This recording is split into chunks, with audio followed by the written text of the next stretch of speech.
Welcome to the Petersen's Bowhunting Podcast. All bow hunting, all the time. Now, here's your host, Associate Editor Mark Demko. So, hey, everybody, welcome to the Bowhunting Podcast.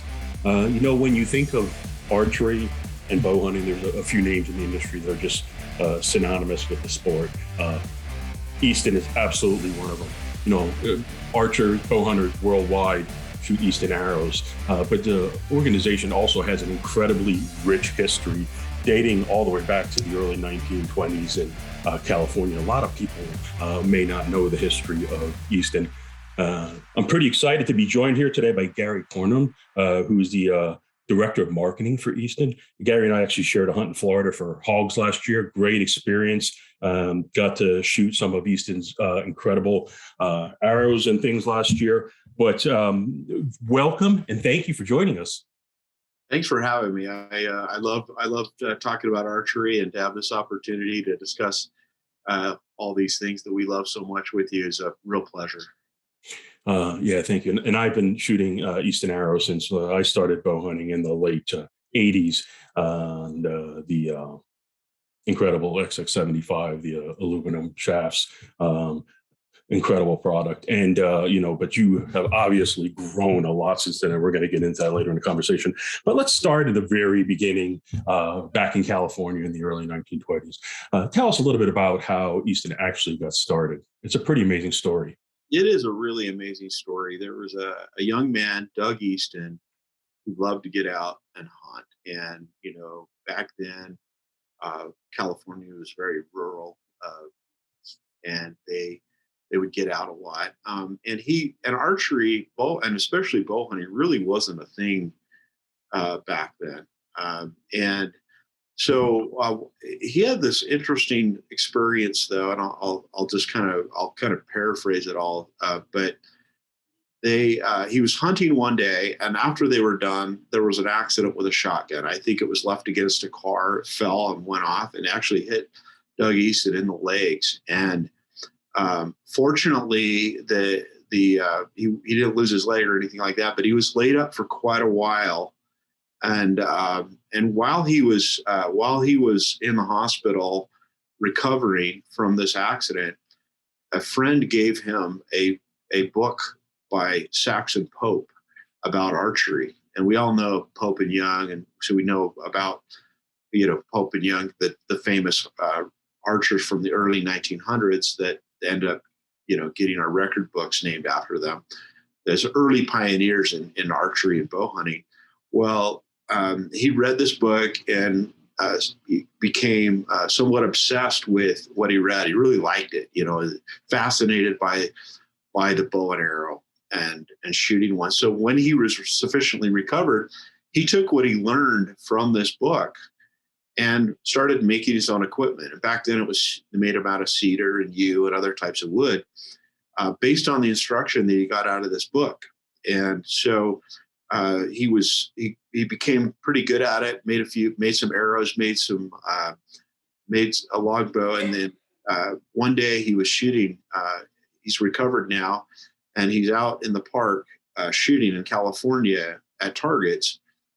And a man came up to him and he said, "Oh, wow, look at this equipment you've made. This is really great craftsmanship. Where did you learn to make this?" And he said, "Well, I was reading a book by Dr. Saxon Pope. And that's how I learned how to make this." And the man then introduced himself as Saxon Pope. And it was like this crazy coincidence. And anyway, Doug was energized by this author of this book, complimenting his equipment. And he was just that kind of person. He was a tinkerer. He was an inventor. He was that kind of mind. So that kind of launched him into making archery equipment. He began selling it. And that was 100 years ago, 1922. That all happened with him starting that business back in 1922. So Easton, and I'm excited to report, Easton is 100 years old this year. We're still made in USA. We still have that passion of Doug Easton continually improving his equipment. And as that story goes, some 20 years later, he invented the aluminum arrow when he became frustrated with the accuracy of wood. And then from there, he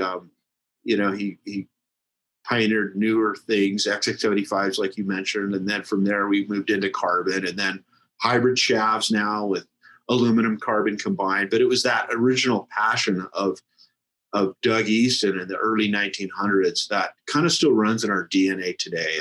And that's where we're at. But we're still made in USA after all this time. And we're passionate about keeping things here. And we're also passionate about archery because, we love those heart-pounding moments out in the field or out in the Olympics, wherever our products are being used. And so we're driven to make the kind of products that give us those heart-pounding moments. Yeah, and as you mentioned, you started out in the very early days with Doug making the arrows by himself. I think in the late 20s, he opened up an archery shop in Los Angeles.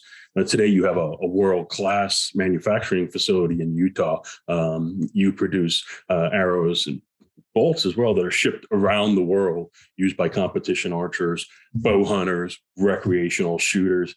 And, you've obviously had a lot of first or innovations in the industry. I think you had the first screw-in point system. We talked about the aluminum arrows a couple of times, the aluminum carbon hybrids. But how many arrows and bolts do you produce in a given year? Do you have a ballpark number? I have not. It's in the millions. I can say that for sure. I haven't looked. I'll have to check with our production manager at some point because I haven't looked at that for quite a while. But it's some, number of millions and millions of arrows. And that, what's kind of neat is I sit here in my office and right behind this wall behind me are those machines running right now. And if I get real quiet, I can, stop what I'm doing. I can hear the hum of those and I can hear that product going through. And like you said, we have this facility in Utah. We have facilities in Indiana where we fletch and ship. We make targets out in Iowa. So we're very much committed to making products in the USA that get used in the USA. And like you said, we ship all over the world. Those Olympic medals that have been won since 1972 in archery are made here. And what's kind of neat about that, I'm sure a lot of your listeners are bow hunters, and a lot of them don't know that the Olympics are won with Easton arrows. But what's neat about that for the bow hunter is that we take what an archer needs to win the Olympics at 70 meters, 90 meters, and we take those technologies and we go, hey, you know what? These small diameters that work really well outdoor in the wind for an Olympic archer would be really good for a bow hunter shooting in the wind, or it would add penetration, And so we take what we learned by developing these other products and we apply them to the other products that we make for other faculties in archery, and we end up with some really great stuff. And so it gives us this. We make a shaft for any archer, from a small beginner all the way up to the Olympic podium, and then all the bow hunters in between.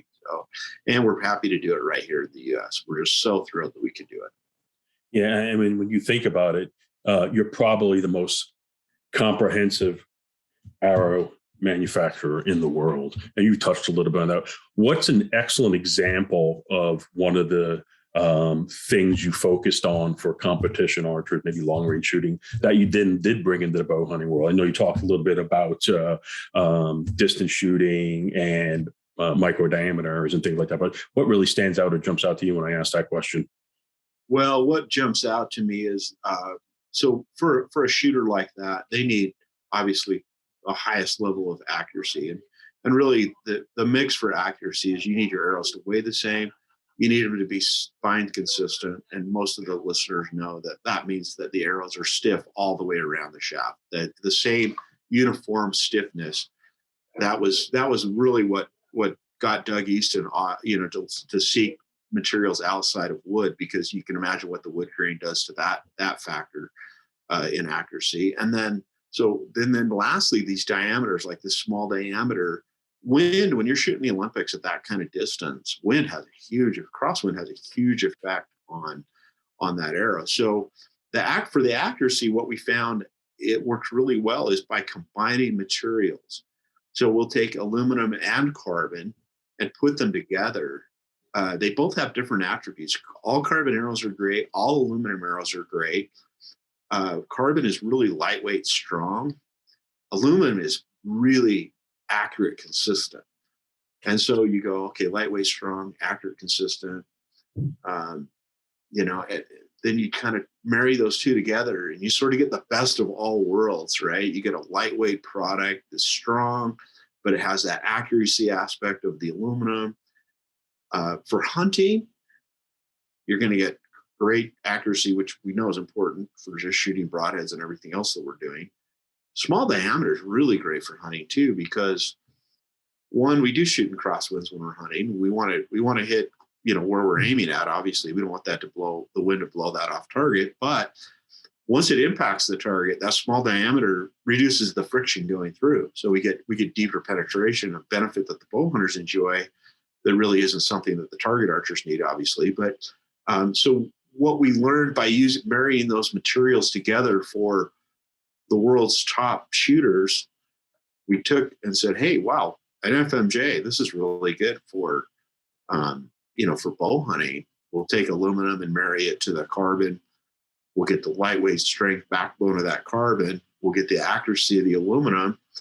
And lo and behold, we got a great hunting arrow just for that reason alone, marrying those two together, and then all the other benefits of small diameter that come along with that as well. So things that we learn in that high upper echelon of archery really does a great job for us in developing products for bow hunting as well. Absolutely. And you mentioned the FMJ. A lot of bow hunters want to know what's new, and they're always looking to upgrade their arrows, find out about new technologies. What have you released for this year? I know one's a very special FMJ. You want to talk a little bit about that? Oh yeah, that's great. Well, for this year, we have a couple really new exciting products. The one you're referring to is we did. You mentioned your XX75s that you started shooting. That we introduced, back in, I think, the 1960s. We had one in the line for a very long time. We call it the Autumn Orange. We ran it as a limited edition FMJ, full metal jacket arrow, about 4 or 5 years ago. Huge response to it. People like the nostalgia coupled with the modern arrow that is that platform, the FMJ.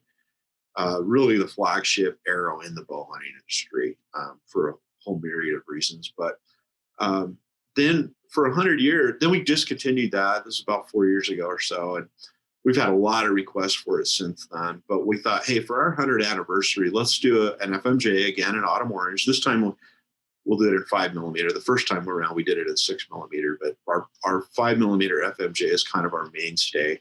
So we did it. We put a commemorative band on it, and we did some graphics that kind of are old school looking, nostalgia looking graphics for that product, and we'll run that on at least throughout this year. So people that didn't get their hands on those Autumn Orange FMJs the first go around now have that opportunity again. This time it'll have our 100th anniversary commemorative band on it as a limited edition, and that's exciting. And I get me a set of those all ready to go for hunting season because I love that Autumn Orange shaft as well. We also have we have a new all carbon arrow. We call it the Sonic. The Sonic 6.0 is a 6mm all carbon, but it's the lightest weight hunting shaft we've ever put in our line. So it allows hunters to do a couple of things. Guys that want lots of speed out of their bow, they can use it for that. There's a lot of people though that are trying to increase FOC for accuracy. When you do that, you put a lot of point weight up front. You use brass inserts, you use heavier points, things like that.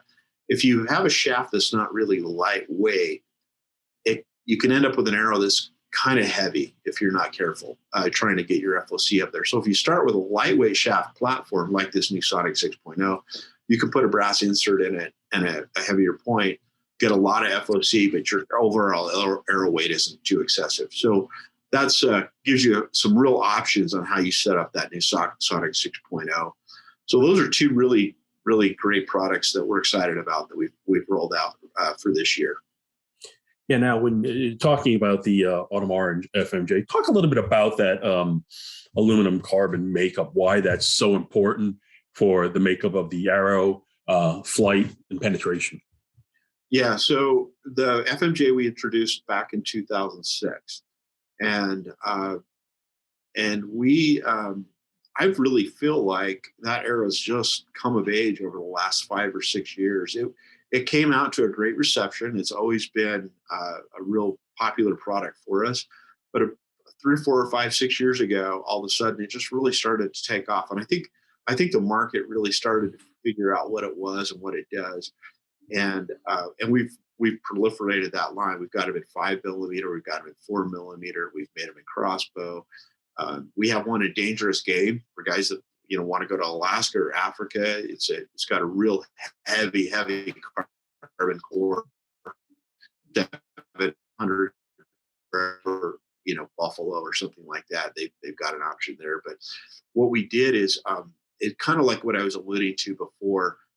The attributes of carbon, really lightweight and strong, making a very consistent carbon arrow for really anywhere in the world that they're made is it's not really difficult, but the attributes of it, holding consistency on carbon's a lot different than aluminum. Aluminum it comes off the machine just precise. Carbon, you have to really watch the way you produce that. We produce ours here with a continuous wind. What that does for us is it makes it so that's a seamless carbon arrow. And so it's not wrapped. It's not a flat piece of carbon that's wrapped over itself like they make overseas. Ours is a machine that's here in Utah that is a continuous wind. What that does is it makes it extremely accurate for being carbon. So the aluminum, what it does is a few things. We put it on the outside for hunting. On the target side, we put the aluminum on the inside. And for hunting, though, we thought, hey, let's put the aluminum on the outside of the shaft. It gives you that slick surface for a couple of reasons. One, that'll add penetration. Another is when you're practicing in those foam targets in the backyard to get ready to go out hunting, they pull a whole lot easier. So you get that kind of side benefit. But what I like to describe it as, you got a strong carbon backbone. It's the backbone that holds that arrow, makes it strong. It's lightweight. It's a lightweight backbone because it's carbon. Aluminum adds that level of precision that we've been talking about, and then it also adds that surface. So of friction, a friction reduction. So the two materials are very different, but when they put them together, they work in concert with each other, and then you kind of get the best of all worlds working together. And so really, if you look at the price of an FMJ arrow, everything that went into it that I just described, they're really a great value, because a high-end carbon arrow about the same price, or even in some cases less. And there's guys that want to pull out all the stops. We had that 4 millimeter FMJ that's ultra micro, and the top shooters picked that one up. So somebody that really wants to pull out all the stops in penetration and performance, the 4 millimeter, which we pulled out, we introduced that last year, all redesigned for last year, and that one's been super popular as well. So just having those two materials together, working together, just makes a phenomenal product that I consider really the flagship of the hunting industry. And listening to it, it's amazing to hear about the technology that goes into the arrow build, the composition, the makeup. When people think, okay, I'm going to get some new arrows, they don't realize you might actually be working on this for quite a long time before you unveil a new line of arrows. Like, how long does it take you from that concept process to testing until you come out with a new arrow? Well, we're constantly doing skunk works here. Always trying new things, looking at new materials, and our engineering team's right here in this building with me, and product development, and so we're working on those things in the background.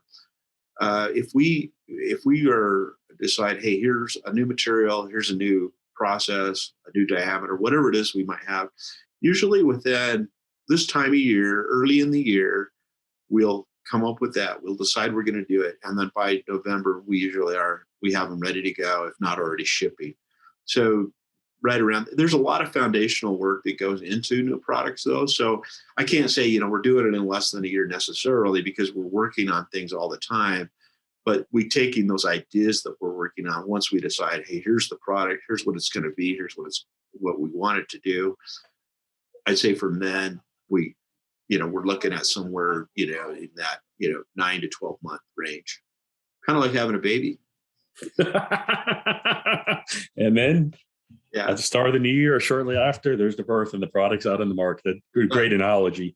Now, you mentioned when we were talking about the Sonic 6.0. You're talking a little bit about FOC. What are your thoughts on FOC? When you think about maybe whitetail hunters here on the East Coast, I live in Pennsylvania, you live in Utah. That may not be so crucial to pay attention to that. But if you're hunting Western big game, if you might be elk hunting or mule deer, you really need to have a great workup with your arrow. Talk a little bit about that, where you think that sweet spot might be and things like that. Yeah, it's a great contrast. Versatility is one thing that we really like about our product line. If I get on the phone with somebody and they want to do, fill in the blank, I can come up with a great setup in the Easton line that'll cover it. So, if you're looking at, like you brought up the Sonic, for example, it's a very versatile arrow in that we have a lightweight shaft. Some guys, and I let the bow hunters be their own expert. I can try to steer them to what my experience says, and as you do, I'm sure, when you talk to people. But I also take input from others that are out there. Experience is probably our best teacher when it comes to archery. On the lightweight side, there's times when a very fast arrow is just the ticket. You're shooting 3Ds, fast arrows is the way to go. In certain situations, I think a fast arrow, I got a pronghorn here behind me. They're not really hard to bring down in terms of thick hide, a lot of bone, that kind of thing. Fast arrow might be just the ticket for something like that pronghorn. FOC, a lot of experimentation has been going on with that among the archery community over the last few years. What we discovered early on, back in the Doug and Jim Easton days, by the way, our company's still family owned. We're third generation now with Greg Easton. I should mention that, with Greg Easton at the helm now. But digress a little bit. But that FOC, we found early on, what that really means is you have more weight up front on your arrow that lends itself to a more accurate setup. And the analogy I like to use is, imagine if you took a string and you tied it to, a baseball or a rock, and thinking of the baseball or the rock as sort of your front weight, and the string being the arrow shaft. When you throw that rock, that string is going to follow the trajectory of that rock. And it's not the string, or any drag you have on the string is not going to really affect where that rock decides it wants to go. That's sort of the concept there. It's a little bit of a crude analogy, but you get the idea. And that's what FOC really is, front and center balance. So that weight out front is kind of taking that projectile and leading it down the road to the target. And so guys have increased that a little bit, and I think they're finding that they're getting that accuracy enhancement, but they're also finding that they penetrate really well. And I think that's just a function of adding some more weight to the setup and getting more kinetic energy. So that's the other kind of, you talk about the whitetail versus the Western. That's the other thing that I think is really important to recognize too, is that there's a trade-off there between your bow delivering that energy, stored energy, to a heavier projectile versus to a lighter one. You're going to have a little bit more bow noise when you have a lighter weight arrow. You're going to take more kinetic energy to the target with a little bit heavier arrow. I think that's why the FMJ's been so popular. It pulls a lot of kinetic energy out of those bow limbs and delivers it downrange. So there's your trade-offs, and then the FOC is kind of part of that mix too, in terms of accuracy. And tinkerers and gear guys that like to play around with their gear, they like to get out and they like to tinker with these things. I'm going to try more FOC. I'm going to try a lighter weight arrow. I'm going to try a heavier arrow. That's part of the fun of archery, I guess. Yeah, absolutely. It's the same when you start to talk about broadheads and any of the other primary components of the archery hunting experience. So what are you seeing from bow hunters in general? What are the trends right now? Where are you seeing high demand for arrows? FMJ, like I said, have really kind of come of age uh, in the last 4 or 5 years. We're seeing a lot of increases in that category, and we're looking at new products in that category as well. It's really, I've used, I obviously I could use any arrow we make I want. I'll walk out in the plant and steal some from my production manager if he's looking the other way. But I love the FMJ. It seems like I'm half kidding, but I love shooting those. I like the kinetic energy they deliver, and I think the market is kind of recognizing that. I love my Axis arrows. They're all carbon. It's a great blend of speed and kinetic energy. I think on the if I'm out shooting 3Ds, I'll pick up a really lightweight carbon like our SuperDrive or even a Sonic for that matter. But so it kind of depends on what I'm doing. But it's funny, I keep circling back to that FMJ. But Axis is we brought out the Axis 2 years before the FMJ as kind of the a revolutionary concept in small diameter carbon hunting arrows, and it's more popular than it's ever been. Last year, we were shipping all the Axis we could make just because it was just really on fire. And we had that new 4mm Axis introduction as well, and I think that was another one that the market really got excited about, and it's a real fun arrow to shoot as well. So that's I should mention that one. It's still fairly new in the line. The Axis, we call it the Axis Long Range. It's 4mm, so it's smaller than the other Axis at 5, and it's a lighter weight platform. So it's set up kind of like we've been talking about with the Sonic. You can do some FOC enhancements with that particular shaft, and it's a great all carbon arrow if you're looking to take a carbon arrow and pull out all the stops as well. So those are the two that are really kind of emerged as super popular. And then there's a lot of early interest on that new Sonic introduction as well. And then you're talking a little bit here about the micro diameters, the one you just mentioned. Obviously, that's really designed to lessen the impact that the wind has on it, and obviously still keep penetration when you're shooting the longer distances. Oh, definitely. The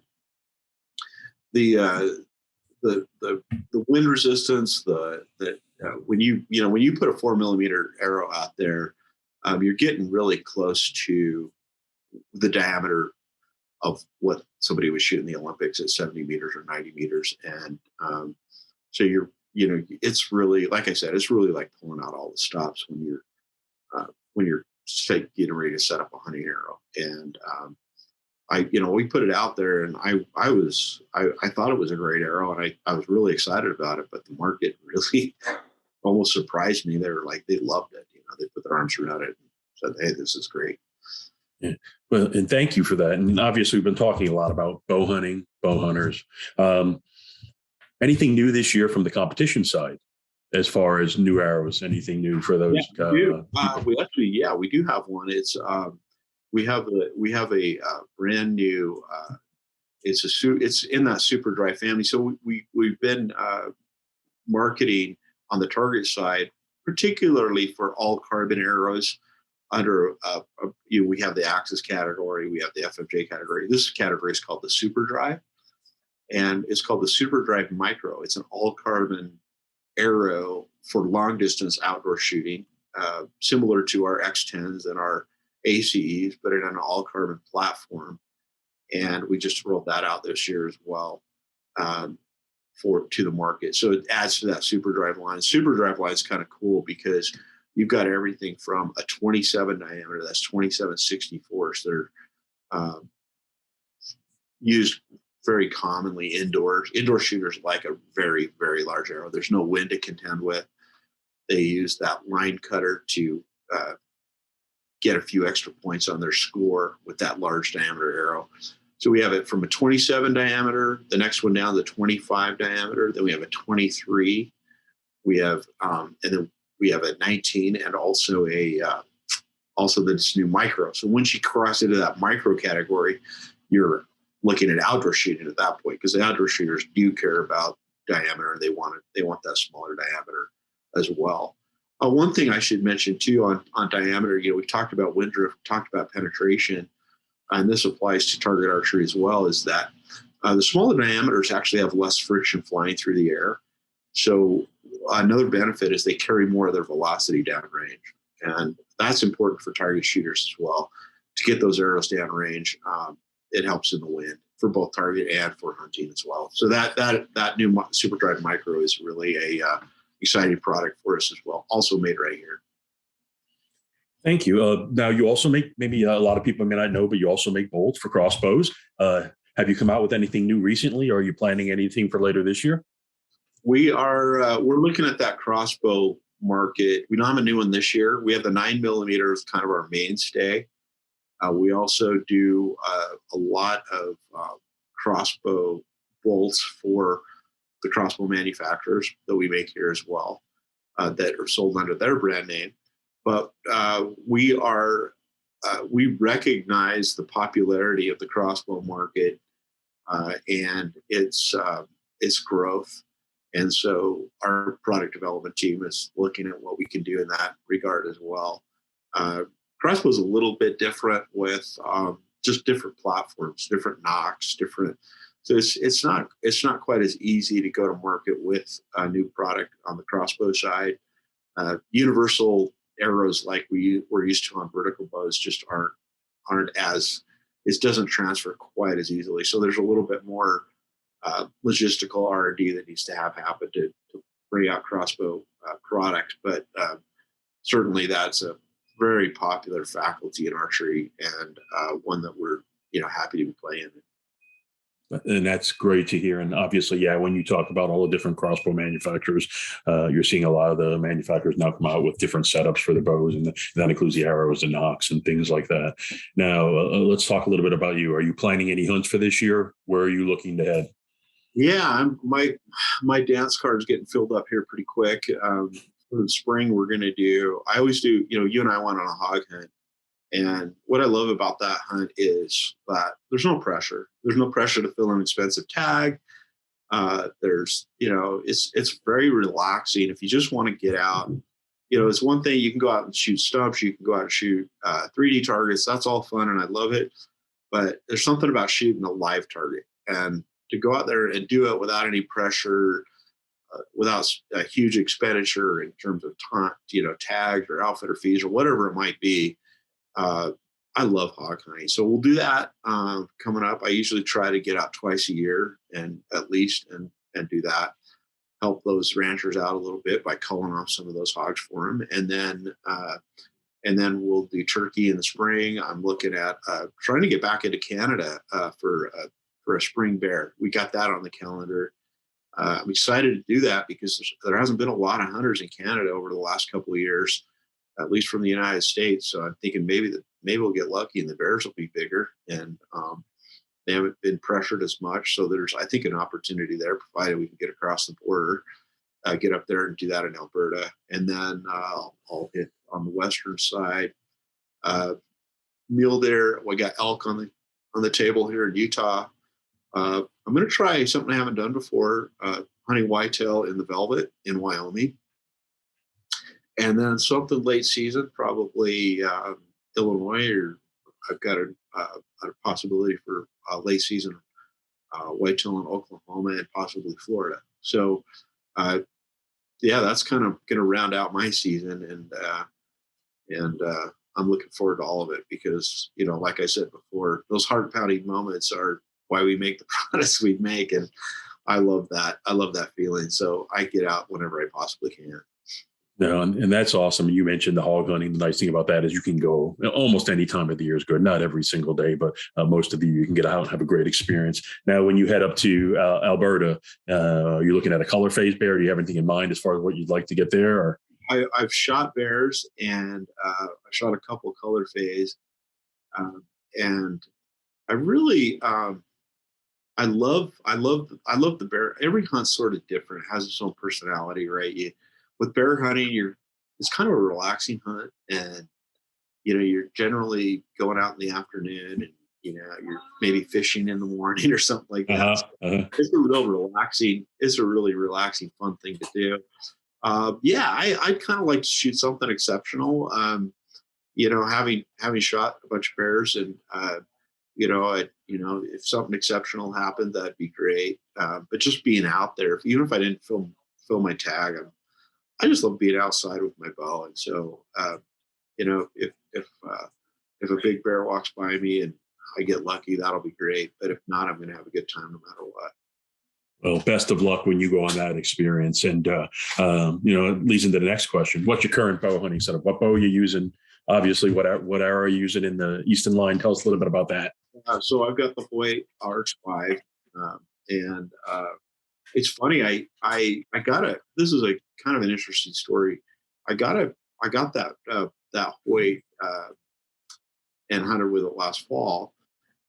And I wasn't intending on hunting with it. We do a lot of photography for marketing, and what I'll generally do is I'll get a bow, and it'll be my bow, but I'll take it out on photo shoots, and we'll give it to, say we'll get a bow hunter to, be kind of our sort of like our model to, and we'll take pictures of Easton arrows. We'll have him draw the bow and do different things to get those photos for our marketing activities, websites, and other things, social media. And I thought this year, I'm going to get a 50-pound bow. Usually I shoot a 60-pound bow. I don't try to shoot the most weight I can. Today's bows are so efficient. I can get plenty of speed out of a 60-pound bow. But I like to be able to draw it comfortably when I'm a little cold in the tree stand, that kind of thing. So I've last 10 years or so, I've just always got a 60-pound bow. Well, I thought, you know what, for these photo shoots, I'll get a 50-pound bow, and I'll just hunt with my previous bow with my Hyperforce for at 60 pounds. Well, I got this 50-pound bow. And then what that allows us to do is, if we're on a photo shoot, whoever's drawing the bow can hold that bow a lot longer. We always do it safely with the bow pointed downrange and all that, but it allows that whoever's the subject is that we're photographing to hold that bow for longer while we take the pictures. And so I thought, and then I was out on a whitetail hunt, and I thought, you know what, I'm gonna try this 50-pound bow. And I got shooting it out on the 3D range, and I thought, wow, I really like this. It draws so comfortably. I'm getting more speed than I thought I would, and I feel like I've got, plenty of everything I need. So I started hunting with that bow. So that's a little bit unique. And I'm shooting Axis this year, just straight up 5mm Axis arrows. I hadn't shot them for a while, and with how popular they were last year, I thought I'm going to get out and shoot Axis and kind of join up with what everybody's, wanting to get from Easton and be part of that. So that's going to be my setup. Very nice. Last question I have for you, put you on the spot here a little bit. You can only shoot one arrow the rest of your life. What Easton arrow is it going to be? It's going to be a 5mm FMJ. Awesome. Hey, Gary, thank you. Congratulations on the 100th anniversary. Looking forward to trying the new FMJs, the Sonic 6.0. Wish you luck with everything you're working on for the coming year. For listeners of the podcast here, Easton's an iconic name. More importantly, they make incredible quality arrows with an incredible history of innovation. Everybody, thanks for joining us on the podcast.